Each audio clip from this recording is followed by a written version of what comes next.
तो hello everyone. देखो, जो लास्ट वीडियो हमारे चैनल पे आई थी उसमें मैंने आपको स्ट्रेटजी बताई थी कि आप किस तरीके से अपने 10th क्लास के सिलेबस को पूरा कंप्लीट कर सकते हो। और उस स्ट्रेटजी को कई बच्चों ने फॉलो भी किया है और उनका मेरे पास मैसेज भी आया था। तो आपको बहुत थैंक यू कि आपको स्ट्रेटजी पसंद आई और आप उस पर वर्क कर रहे हो। तो उसी के लिए मैं अब आपके लिए रेगुलर वीडियोज़ ला रहा हूँ इन चैप्टर्स की, जो कि क्लास 10th में है। और हम इन चैप्टर्स को पढ़ेंगे और डेली पढ़ेंगे। और ये वीडियोस ऐसी हैं जो कि एकदम बेसिक लेवल से स्टार्ट की गई है, यानी कि अगर आपको कुछ भी नहीं आता है तो आप इस वीडियो को आराम से देख सकते हो। तो हम यहाँ पर बेसिक से लेके अच्छे लेवल तक जाएंगे और जब हमारे चैप्टर कंप्लीट हो जाएंगे तो हम प्रीवियस ईयर क्वेश्चंस भी और भी कई चीज़ें लगाएंगे, यानी कि आपको टेंशन फ्री होकर इन वीडियोस को देखना है और अच्छे से पढ़ाई करनी है। अगर आप इन वीडियोस को देख लेते हो तो आप बहुत अच्छा स्कोर कर सकते हो, बशर्ते ये है कि इन वीडियोस को आपको फॉलो करना पड़ेगा। तो देखो, आज हम स्टार्ट कर रहे हैं इस वीडियो से हमारा जो चैप्टर है पॉलिनोमियल्स। ठीक है, तो पॉलिनोमियल्स चैप्टर हम स्टार्ट करते हैं। साथ ही साथ समझने के बाद वीडियो को पॉज करके नोट्स बना सकते हो। नोट्स बना लोगे तो काफ़ी अच्छा रहेगा, है ना। तो चलो शुरू करते हैं पॉलिनोमियल्स। अच्छा, इस वीडियो को शेयर भी कर देना आपके दोस्तों के साथ, तो वो भी आ जाएं, इस वीडियो को देखें और इस वीडियो का लाभ उठा सकें, है ना।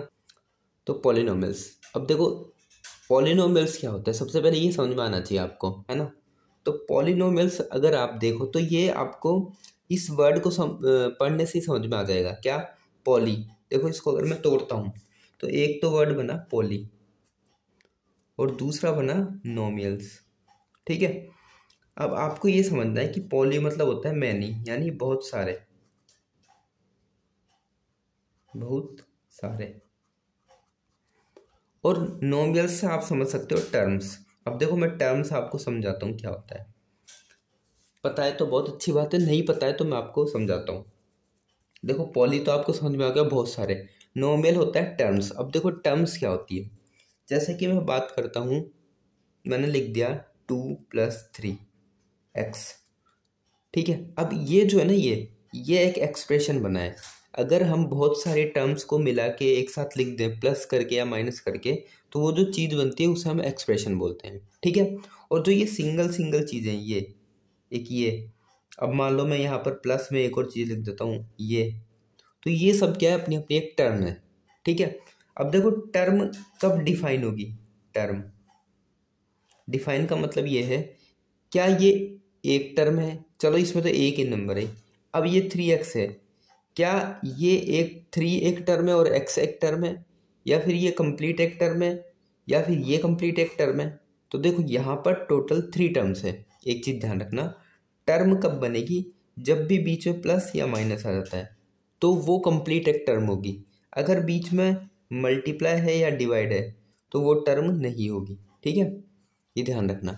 अब देखो, इसका एग्जाम्पल लो आप। मैंने लिखा है 2+3x+x²। तो इसमें 2, ये तो चलो अकेला है, तो ये एक टर्म है। अब बीच में आ गया प्लस, प्लस या माइनस कुछ भी आए तो टर्म अलग हो जाती है। ठीक है, तो 2 एक टर्म हो गई। फिर 3, और 3 के बीच में क्या है, देखो जब किसी के बीच में कुछ नहीं होता यानी 3x लिखा है, इसका मतलब हम इसको ऐसे लिखते हैं 3 × x, यानी 3 और x के बीच में है मल्टीप्लाई। तो मल्टीप्लाई आने पर टर्म अलग नहीं होती, तो ये कंप्लीट एक टर्म है। ठीक है, जब भी बीच में मल्टीप्लाई डिवाइड हो मतलब वो कंप्लीट एक माना जाएगा। और जब भी बीच में प्लस या माइनस है यानी वो अलग हो चुका है। तो देखो, ये कंप्लीट एक टर्म है, ये कंप्लीट एक टर्म थी, और x² ये भी कंप्लीट एक टर्म है। ठीक है, तो यहाँ पर 3 टर्म्स अलग अलग हैं और इन 3 टर्म्स से मिलकर ये एक एक्सप्रेशन बना है। ठीक है, एक्सप्रेशन क्या होता है, बहुत सारी टर्म्स से मिलके हम जिसमें बहुत सारी टर्म्स एक साथ लिखी हो प्लस या माइनस करने पे। ठीक है, तो वो एक एक्सप्रेशन बन जाता है। तो अब पॉलिनोमियल्स का मतलब देखो क्या होगा। पॉली यानी मैनी, यानी बहुत सारे। ठीक है, और नोमियल्स यानी एक टाइप से टर्म्स, यानी कि एक्सप्रेशन जिसमें बहुत सारी टर्म्स जुड़ी हुई है। बस ये ध्यान रखना है, ये पॉलिनोमियल्स होते हैं। ठीक है, बस इनमें थोड़ा सा और अंतर होता है। क्या अंतर होता है मैं बताऊंगा। तो मतलब बहुत सारी टर्म्स एक साथ जुड़ी हुई हो, जैसे मैंने लिख दिया,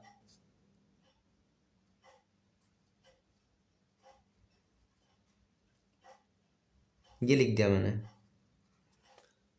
क्या ये पॉलिनोमियल है क्या?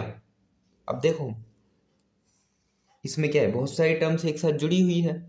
एक x है, एक 3y है, एक 7x है, एक 4 है, एक -3x है।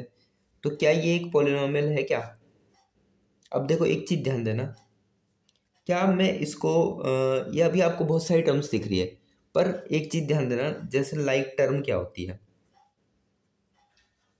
लाइक टर्म मतलब है कि एक जैसे आपको साथ में लेने हैं, एक जैसे होने चाहिए, जैसे कि 3x x, यानी x वाले एक जैसे हैं, ठीक है। लाइक टर्म का मतलब यही है कि एक जैसे होने चाहिए वो, यानी कि उनके पीछे जिनके पीछे भी x है वो सब एक जैसे होंगे, जिनके पीछे भी x स्क्वायर है वो सब एक जैसे होंगे, जो कांस्टेंट यानी सिर्फ नंबर है वो एक जैसे होंगे, जिनके पीछे y है वो एक जैसे होंगे, यानी कुछ भी आ जाए पर वो पीछे वाला उनका सेम होना चाहिए, तो वो सब एक जैसे कहलाएंगे, ठीक है। इनको बोलते हैं लाइक टर्म। तो देखो x एक ये है, एक 7x ये है, एक 3x ये है, ठीक है। अब अगर आपने अलजेब्रा का बेसिक पढ़ा हुआ है, यानी कि इनको आप कैसे सॉल्व करोगे, तो आपको पता है कि इनको कैसे सॉल्व करना है। सीधी सी बात होती है, जब भी लाइक टर्म होती है तो इनके जो आगे लिखे होते हैं कोफिशिएंट्स उनको आपको ऐड करना है, या जो भी हमें करना होता है, प्लस या माइनस। तो देखो 1 ये है, 7 ये है, यानी 8 हो गया, और 8 में से 3 माइनस कर देंगे तो 5x हो गया ये, ठीक है। और एक 3y है और एक 4 है, इसके अलावा कुछ है नहीं यहाँ पर। तो ये कंप्लीट हमारा एक्सप्रेशन बना है अब सॉल्व होने के बाद। तो इसमें 3 टर्म्स हैं टोटल, 5x 3y और 4, ठीक है। अब क्या इस एक्सप्रेशन को मैं पॉलिनोमियल कहूँगा? ये तो अभी एक्सप्रेशन बना है हमारा, क्या ये एक्सप्रेशन पॉलिनोमियल है? तो देखो एक चीज़ ध्यान रखना, पॉलिनोमियल्स में क्या होता है ना कि ये वेरिएबल है, ठीक है, और वेरिएबल के साथ कुछ टर्म्स होती है, सॉरी टर्म्स नहीं, कुछ कांस्टेंट होते हैं इनके आगे लिखे हुए, ठीक है। जैसे मान लो ऐसे लिख दिया मैंने, राइट, मान लो ऐसे लिख दिया मैंने 3x², या फिर ऐसे लिख दिया मैंने 4x, कुछ भी हो सकता है, या फिर ऐसे लिख दिया, ठीक है। तो इनके आगे कुछ लिखा भी हुआ है। अब एक चीज़ और सुनो, अब होता क्या है पॉलिनोमियल में, जो x की पावर है ना वो कम होते होते लिखते हैं हम। जैसे यहाँ देखो, यहाँ कोई पावर कम नहीं हो रही, इसकी पावर 1 है, इसकी पावर 1 है, ये एक एक्सप्रेशन है, ठीक है, कोई सा भी हो सकता है ये। पर पॉलिनोमियल एक्सप्रेशन की मैं बात करूँ तो वो कैसा होगा, अब उसकी देखो मैं लिख रहा हूँ कि पॉलिनोमियल एक्सप्रेशन कैसा दिखेगा, ठीक है। कि जैसे जैसे देखो, आप किसी को भी पहचानना है तो कैसे पहचानते हैं हम? कुछ चीज़ एक जैसी दिखती है हम उन्हें पहचानते हैं, जैसे कि सारी कॉपीज एक जैसी दिखती है, पेन एक टाइप के दिखते हैं कि इस टाइप का ऐसा कुछ पेन होता है ना, तो हम कुछ चीज़ देख के पहचानते हैं। ऐसे ही ये जो पॉलिनोमियल्स है वो कैसे दिखते हैं, हम कैसे पहचानते हैं? पॉलिनोमियल देखो कैसे दिखते हैं, इस टाइप के दिखते हैं, a1x⁴n plus a2x⁴n−1 plus a3x⁴n−2 plus a4x⁴n−3, ऐसे चलता रहेगा, ठीक है। अब देखो मान लो यहाँ पर आ गया an, यहाँ पर हो जाएगा x⁴n−n, राइट। तो अब देखो यहाँ पर क्या होगा, क्यों? क्योंकि देखो n, फिर n में से 1 माइनस हुआ, फिर 2, फिर 3, फिर एक टाइम आएगा जब n में से n माइनस हो जाएगा, कुछ जाते जाते n आ जाएगा, है ना। तो यहाँ पर हम कुछ भी ले सकते हैं ऐसे ही, ये a1 a2 a3 कोफिशिएंट्स है, कुछ भी आ सकते हैं यहाँ पर, ठीक है। कोफिशिएंट्स क्या होते हैं, देखो कोफिशिएंट और बताता हूँ मैं आपको। कोफिशिएंट होते हैं जो x y यानी वेरिएबल्स के आगे आते हैं, जस्ट पहले आते हैं। जैसे देखो 2x है, तो 2x में x का कोफिशिएंट क्या है, 2 है। 3x² है, तो 3x² में x² का कोफिशिएंट क्या है, 3 है। 4x है, 4x में x का कोफिशिएंट क्या है, 4 है। तो जो भी उनके आगे आते हैं वो उनके कोफिशिएंट होते हैं, ठीक है। तो यहाँ पर जैसे x⁴n का कोफिशिएंट a1 है, ठीक है, मतलब नंबर्स जो उनके आगे आते हैं उनकी बात हो रही है। x⁴n−1 का कोफिशिएंट a2 है, ऐसे कोफिशिएंट कुछ भी हो सकते हैं, उससे कोई लेना देना नहीं है। तो इस टाइप का आ गया। अब देखो इसको मैं ऐसे भी लिख सकता हूँ an x⁴0, किसी की भी पावर 0 होती है, ये हमेशा ध्यान रखना, ठीक है। किसी भी वेरिएबल की पावर अगर आप 0 करते हो तो वो 0 होता है, सॉरी 1 होती है, ठीक है, क्या होती है, 1। तो x⁴0 यानी 1 है इसका मतलब। अब देखो इसी को ही मैं कैसे लिख सकता हूँ, इसी को ही मैं ऐसे लिख सकता हूँ a1x⁴n plus a2x⁴n−1 plus a3x⁴n−2, ऐसे चलते चलते लास्ट में कुछ an बच जाएगा, क्योंकि x⁴n−n यानी x⁴0 होता है 1, ठीक है, किसी की पावर 0 क्या होती है 1, तो an बचा, और इक्वल टू में कर दो इसको 0। तो ये जो एक्सप्रेशन है ये आपका होता है पोलिनोमियल एक्सप्रेशन। ठीक है, इसमें क्या होता है कि पावर जो है ना एक्स की वो घटती ही जाती है। ठीक है, तो घटती घटती चलती जाती है। ठीक है, और इनके आप आगे कुछ कांस्टेंट लेते हैं। ठीक है, ये ध्यान रखना। तो ये एक पोलिनोमियल एक्सप्रेशन है, इसको हम बोलते हैं general form of a polynomial. कि पोलिनोमियल दिखता कैसे है, आगे समझ में। अब ये जो पोलिनोमियल है इसकी डिग्री है n। अभी मैं डिग्री बताऊंगा, सब बताऊंगा, टेंशन मत लो, ये सब चीज़ें समझने वाली थी, इसको लिखने की आपको ज़रूरत नहीं है। ठीक है, ये सब चीज़ें समझने वाली थी, बस यहाँ से आपका पोलिनोमियल स्टार्ट हो रहा था। ये आपका पिछली क्लास में होता है सब, बल्कि ये भी होता है, पर कोई बात नहीं। ठीक है, तो ये ध्यान रखना, इस टाइप का एक्सप्रेशन पोलिनोमियल होता है जिसमें पावर कम होती जाती है। ठीक है, अब ऐसा नहीं कि n के बाद एक कम वाली आनी चाहिए, जैसे 3 है पावर फर्स्ट वाली तो 2 आना चाहिए, 2 के बाद 1 आना चाहिए, या फिर 0 आनी चाहिए, ऐसा कुछ, ऐसी कुछ वो नहीं है। ठीक है, तो ये अभी मैं आपको आगे समझाऊंगा। तो नेक्स्ट चलते हैं नेक्स्ट पेज पर। अभी यहाँ पर भी जगह यहाँ पर कर लेते हैं हम। तो देखो, जो हमने पोलिनोमियल लिखा है उसको एक बार मैं लिख लेता हूँ। ये मैंने पोलिनोमियल लिख लिया। ठीक है, ऐसे चलता जाएगा, लास्ट में कुछ an आ गया, इक्वल टू में हो गया 0। अब देखो ये जो पोलिनोमियल है ना, मैं इसका एक एग्जांपल दे रहा हूँ आपको, सिर्फ अभी ध्यान रखना है ना। मान लो मैंने ऐसे लिख दिया,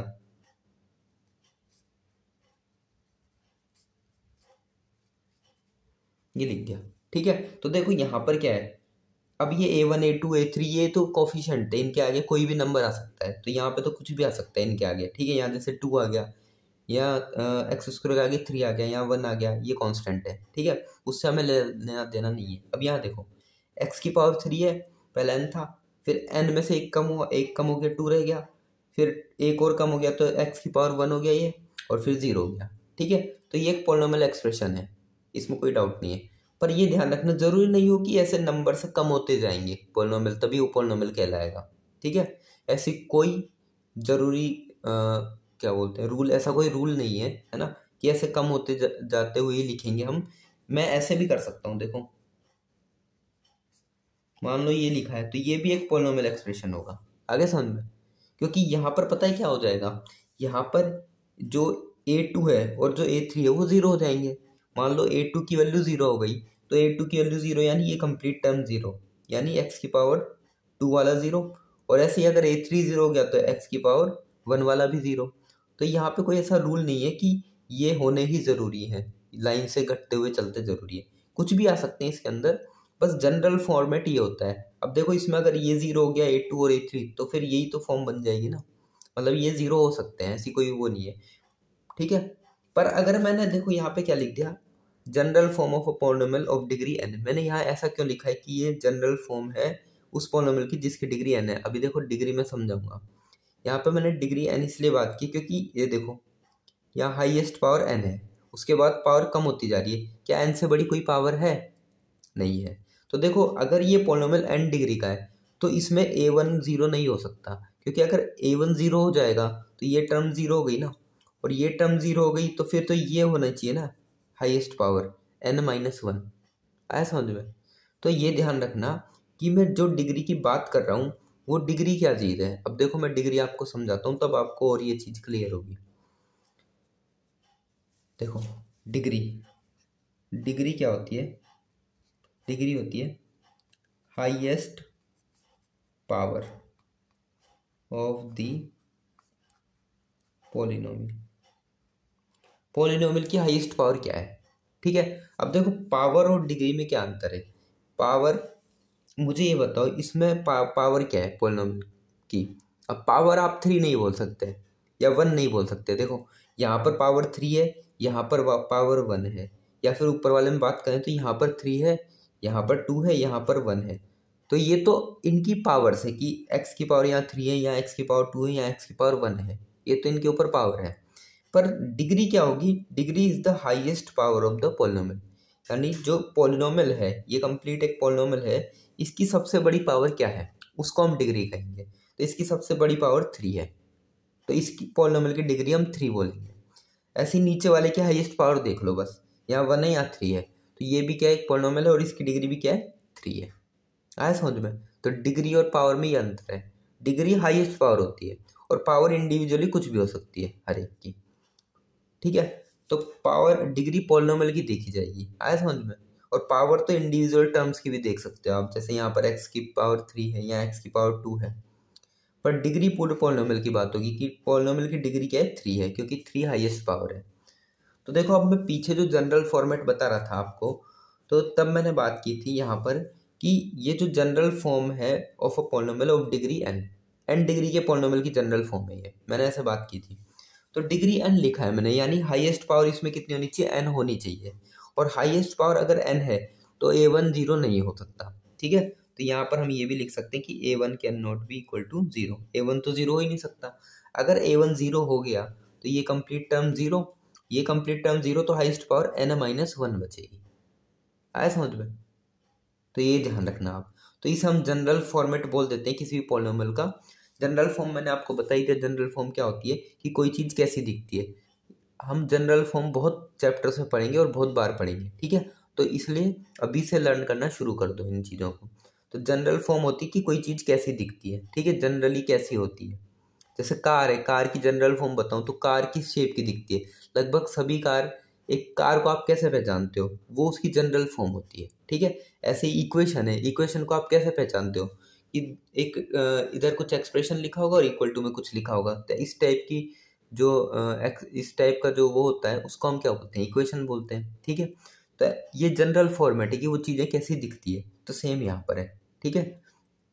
तो अभी मैंने जो चैप्टर है उससे रिलेटेड बहुत कम बातें बताई है, अभी कुछ मैंने पहले बेसिक बताया था इसके बारे में, और अभी थोड़ा मैंने चैप्टर के बारे में बताया है। जैसे डिग्री है, चैप्टर से रिलेटेड है, पॉलिनोमियल चालू हो चुका है हमारा चैप्टर से रिलेटेड, ठीक है। तो ये था पॉलिनोमियल से रिलेटेड, थोड़ा बेसिक सी चीज़ें हैं। अब हम थोड़ा और ऊपर लेवल तक चलते हैं, है ना, जो हमारी बुक में दिया गया है उसको ही तो पढ़ना है हमें, तो अब उसको करते हैं हम नेक्स्ट पेज पर। अब देखो पॉलिनोमियल की बात हुई है तो मैं कुछ चीज़ और बताता हूँ। देखो पॉलिनोमियल कई टाइप के होते हैं, पॉलिनोमियल, ठीक है।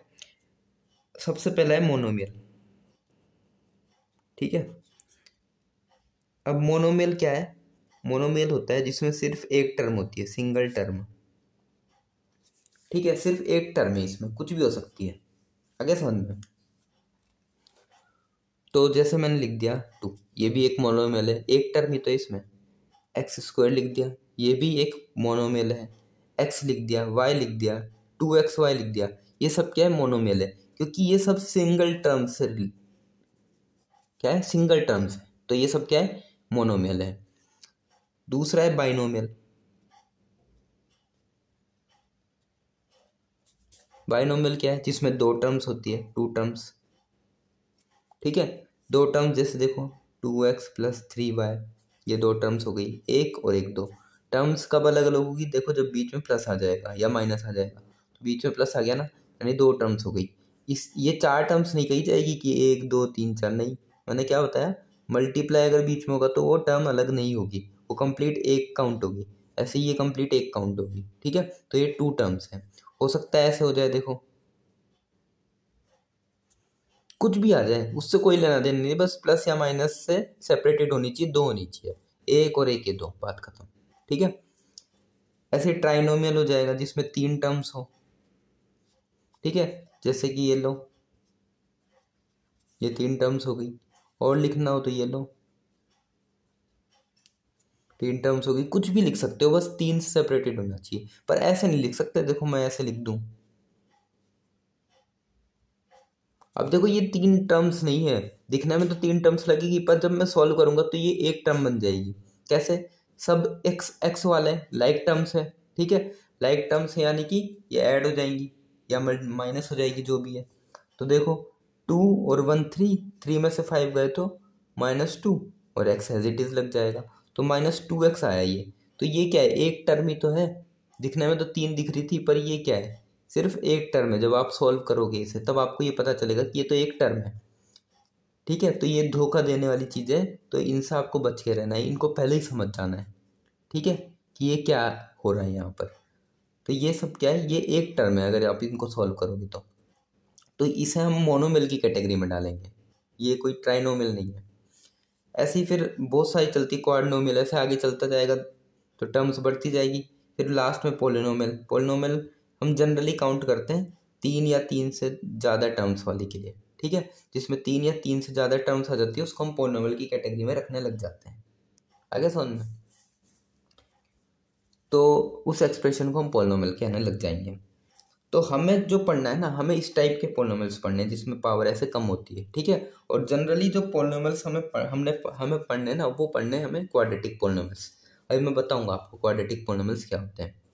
तो देखो, इससे पहले एक चीज़ और ध्यान जान लो आप, क्वाड्रेटिक पोलिनोमियल पढ़ने से पहले linear polynomial, linear expression, linear expression क्या होता है ये ध्यान दो। लीनियर एक्सप्रेशन देखो, मैंने एक इक्वेशन लिखी, ये एक लीनियर एक्सप्रेशन है। अब लीनियर का मतलब देखो क्या होता है, लीनियर क्या होता है, वहाँ नहीं दिख रहा ना आपको, थोड़ा नीचे करता हूँ मैं इसको। देखो, लीनियर मतलब होता है जिसकी डिग्री होती है 1। किसकी बात कर रहा हूँ मैं? डिग्री की। यहाँ पर किसकी बात हो रही है? डिग्री। यानी उस एक्सप्रेशन में जो डिग्री होनी चाहिए वो 1 होनी चाहिए सिर्फ, हर एक, या फिर एक्सप्रेशन की बोल सकते हैं, तो वो लीनियर एक्सप्रेशन होगा, ठीक है। क्वाड्रेटिक, ठीक है, या फिर लीनियर एक्सप्रेशन है, लीनियर इक्वेशन बोल दो इसे। क्वाड्रेटिक इक्वेशन देखो कौन सी होगी, जिसमें डिग्री होगी 2, यानी उसमें हाईएस्ट पावर 2 होनी चाहिए। क्या होनी चाहिए? 2 होनी चाहिए। एक होता है क्यूबिक, देखो इनके आगे इक्वेशन लिख लो, पॉलिनोमियल लिख लो, कुछ भी लिख लो, एक्सप्रेशन लिख लो, सब एक है अभी के लिए, ठीक है। तो क्यूबिक पॉलिनोमियल भी क्या होता है, जिसमें डिग्री 3 हो जाए, ठीक है। तो हमें जो इस चैप्टर में पढ़ना है वो पढ़ना है ये वाला क्वाड्रेटिक इक्वेशंस या क्वाड्रेटिक पॉलिनोमियल्स, ठीक है, जिसमें डिग्री होती है 2। क्योंकि लीनियर इक्वेशंस आप 9th में पढ़ के आ चुके हो, ठीक है। उसमें आप कैसे निकालते हो, देखो मैंने एक लीनियर इक्वेशन लिखी है 2x + 3 = 7। अगर मैं इसमें x की वैल्यू निकालना चाहूँ तो x की वैल्यू क्या आएगी आप बता सकते हो? देखो 2x = देखो 3 यहाँ प्लस का है, वहाँ जाके माइनस हो जाता है ना। हमें क्या करना है, x जिसकी वैल्यू निकालनी है ना उसको हम अकेला छोड़ते हैं कैसे भी, तो जो यहाँ प्लस का है वहाँ माइनस हो जाएगा, तो 2x = 4 बचा, और 2 और x के बीच में मल्टीप्लाई है तो 2 डिवाइड में चल जाएगा, यानी 2 बचेगा, तो x की वैल्यू 2 आ गई, ठीक है। ये इस लीनियर पॉलिनोमियल में x की वैल्यू क्या आई है? 2 आई है। तो देखो यहाँ पर डिग्री कितनी थी इसकी पॉलिनोमियल की, इसकी डिग्री 1 थी, और जो हमें सॉल्यूशन मिला है वो 1 मिला है, ठीक है। तो एक चीज़ ध्यान रखना, जितनी डिग्री होती है ना उतने ही हमें सॉल्यूशन मिलते हैं, उतनी ही एक्स की वैल्यूज निकलेगी आपकी। अगर डिग्री 1 है तो 1 सॉल्यूशन आपको मिलेगा, डिग्री 2 है तो 2 सॉल्यूशन मिलेंगे, डिग्री अगर आपकी 3 हो जाती है तो सॉल्यूशन भी कितने आएंगे आपके? 3 आएंगे। ये चीज़ हमेशा ध्यान रखना आप, ठीक है। जब हम क्वाड्रेटिक पॉलिनोमियल्स को सॉल्व करेंगे तब आपको ये अपने आप समझ में आने लग जाएगा, ठीक है।